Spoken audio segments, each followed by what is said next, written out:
एक जनरल काफी नहीं था तो मुनीर ने पाकिस्तान को जनरल रानी भी दे दी।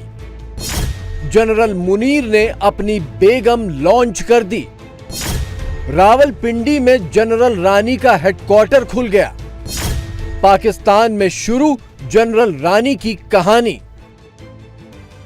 मुनीर ने पाकिस्तान में फैमिली बिजनेस शुरू कर दिया है। ऐसा बिजनेस जिसमें कुछ खरीदा नहीं जाएगा, सिर्फ बेचा जाएगा, और बेचा जाएगा पाकिस्तान।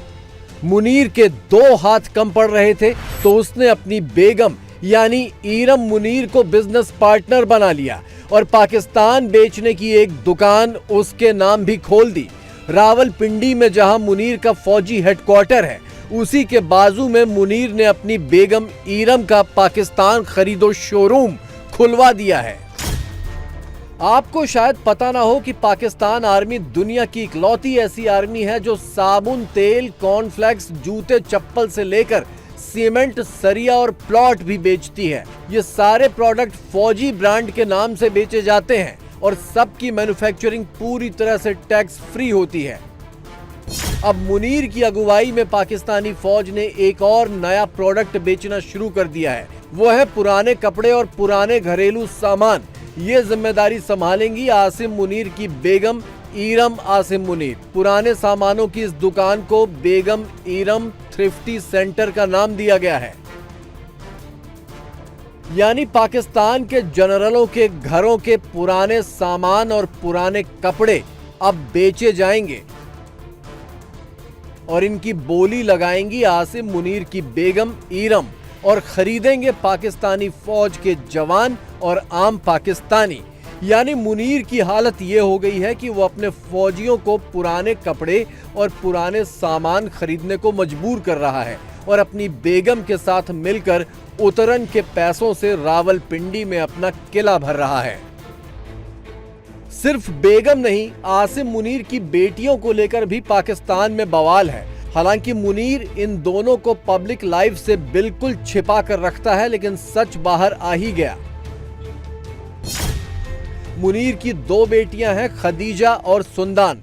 हाल ही में इन दोनों के पासपोर्ट सोशल मीडिया में लीक हो गए थे, जिससे ये खुलासा हुआ कि दोनों के पासपोर्ट को डिप्लोमेटिक स्टेटस मिला है, यानी किसी एयरपोर्ट पर इनकी जांच नहीं हो सकती, जबकि दोनों बेटियों के पास पाकिस्तान में कोई पद ही नहीं है।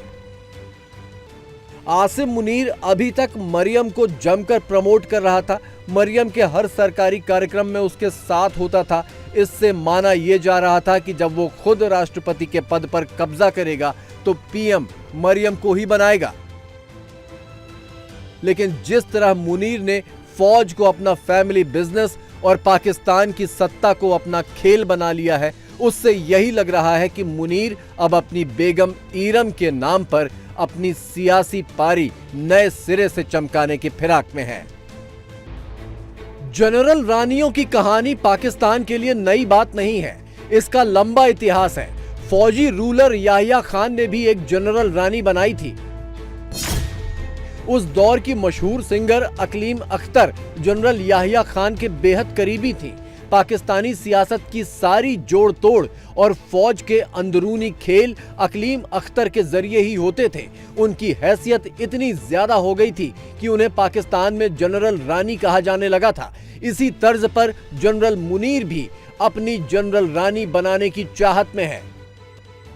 वैसे मुनीर की फैमिली को लेकर पाकिस्तान में एक चर्चा और भी है। वो ये कि मुनीर की बेगम ईरम मुनीर और दोनों बेटियों ने अमेरिकी नागरिकता के लिए आवेदन किया था। कहा जा रहा है कि इसी साल ऑपरेशन सिंदूर के बाद अमेरिका में नागरिकता का आवेदन किया गया था और 22 अगस्त को उन्हें अमेरिकी पासपोर्ट मिल भी गया।